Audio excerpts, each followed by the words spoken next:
Sige, umuwi. Pero Natumba 7 kayo? months na kasi to. Natumba kayo. Tas 7 ito, months ago. Ano po yung iniinda nyo? Ito. Actually, yung shoulder ko, dito siya ganito lang siya. Ganyan lang. Tapos, Parang walang lakas. Ano? Angat nyo nga. Aangat ko siya pag naka-fold. Hindi ganyan. Wala. Hindi pa lumangat. O puwer ito. Tapos, eto, hanggang ganun lang siya. Iyan kasi natukod nyo yan. Bumagsak kayo. Pina-x-ray nyo.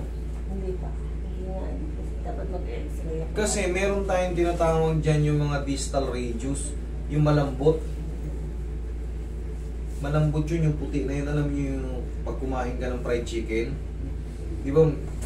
Yung sa ano nun, sa... Minsan kinakain natin yun, yung cartilage. Kadalasan sa mga tumutukod, 50%, kumbaga, kalahating porsyento pag naitukod mo. Malambot kasi yun eh. Lalo kung malakas yung pagkabagsak mo. Nabibiyak siya.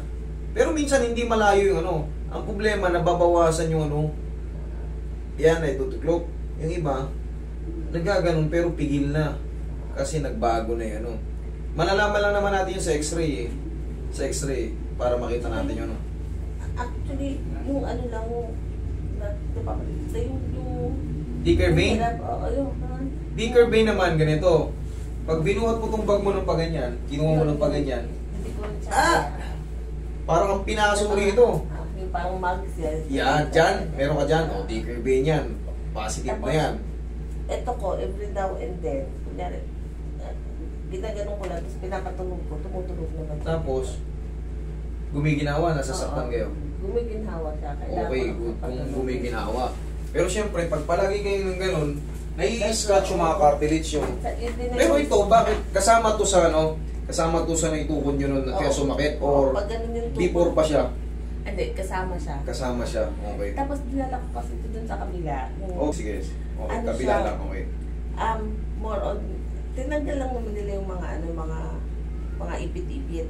Tapos hinila nila, nung naitukod ko to, kaya ko siyang iganon. Tapos yung harap naman ang hindi ko maganon. Nung kinalaw nila doon, hindi ko na siya mailagay sa likod. Alam mo kasi pahila yun eh. Pahila. Medyo... Kung manonood kayo ng anatomy ng shoulder natin, pag hinila nyo yan na walang kalso rito, mahahatak siya pababa, madidislocate siya. Ganun ang hinatak kayo pababa. Sa totoo lang, paangat ang ano yan. Manood kayo ng anatomy ng shoulder. May kalso yan. Yung regular na shoulder, tingnan nyo. Yan yung regular. Kumbaga may kalso yan, may ano yan, may hindi mo yan madidislocate pataas, kaya no need dyan hatakin pababa. O yan, wala nang ligaments, ganyan. May kalso yan. Pag hinatak mo yung pababa, automatic, madidislocate. Okay? Kailangan yan, pataas. Pataas ang adjust, hindi nakali. Kumbaga na ano na nga, hinatak mo yung pababa, madidislocate yan. Ngayon, hindi mo nagaganyan na. Hanggang dito. Tapos, bali ito siya, hanggang ganyan na lang siya. Hindi mo na maangat. Hindi siya sira yung oblique. Oblique ang tawag dyan. Yung ganito, oblique position. Tawag dyan, oblique. Yung buong kamay na sakit na ito. Takot. Kaya ko siya hanggang... Sige, angat mo kung kaya. Tingnan mo. Hanggang ganyan. Ganyan nga, matigay. Hindi ko pinihansa kasi masakit eh. Oo. Okay, ma'am. Mukhang napahama kayo ron sa ano nyo ha. Pinuntahan nyo. Pero syempre, nobody's perfect. Hanap lang tayo ng iba. Ganun lang yun. Kumbaga, based dun sa sinabi nyo ha. Kasi pagkahila niya, sabi ko, masakit yung sa wrist. Binitaw niya, sabi niya, hindi kita kayang hilain kung yung wrist ko masakit. Sabi ko, kanina mo ko Hindi, ang ano yan, sa akin ang stand ko dyan, nobody's perfect. Pero, syempre, pag kayo ang masunod, hindi na ako yung therapist. Kung ipapagawa nyo sa akin, hilain mo ko, gantuin mo ko, ako magdi-decide kung anong gagawin ko sa inyo kasi ako mas nakakaalam. Pero pagka ako tuturuan nyo, atakin mo to, gantuin mo ko, ganyan. Hindi na ako yung therapist. Kayo na yung therapist. Kumbaga, ako pa rin talaga ang masusunod.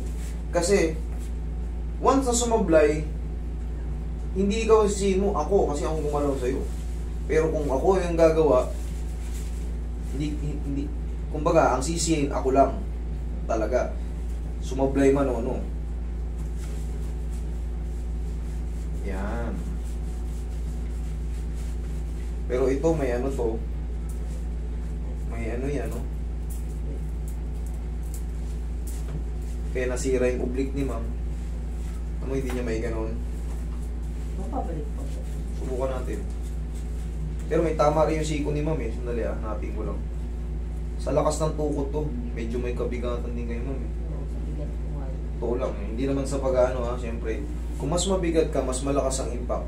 Mas malakas madadamage. Yumanig yung bahay. Yumanig yung bahay nyo.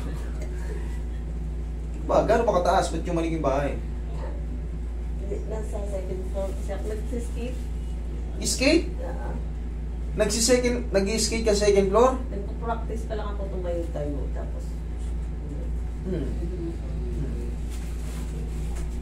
pumunta ako dun dito sa iyo.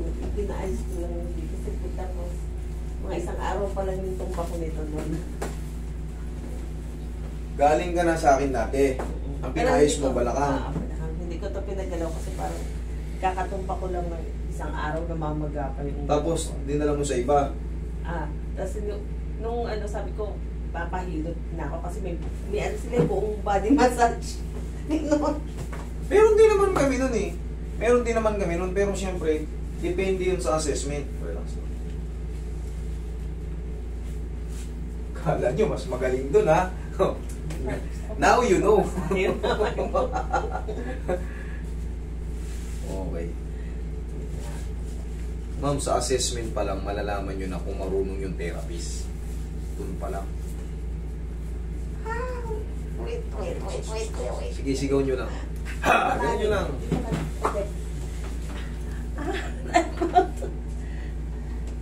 Okay lang yan. Ganun talaga. Sa mga shoulder problem, sigaw nyo lang ng Darna. Eh, ganun talaga. Kahit, kita nyo yung ano ko, pataas. Kasi nahatak na ito pababa. Ngayon, dati nagaganon niya. Ngayon, hindi niya mayangat.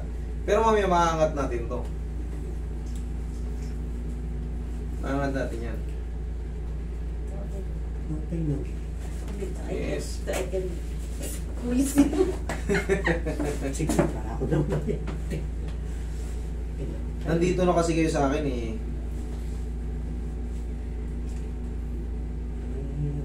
May nakamatter. Nagsakot ako sa pinapanood ko.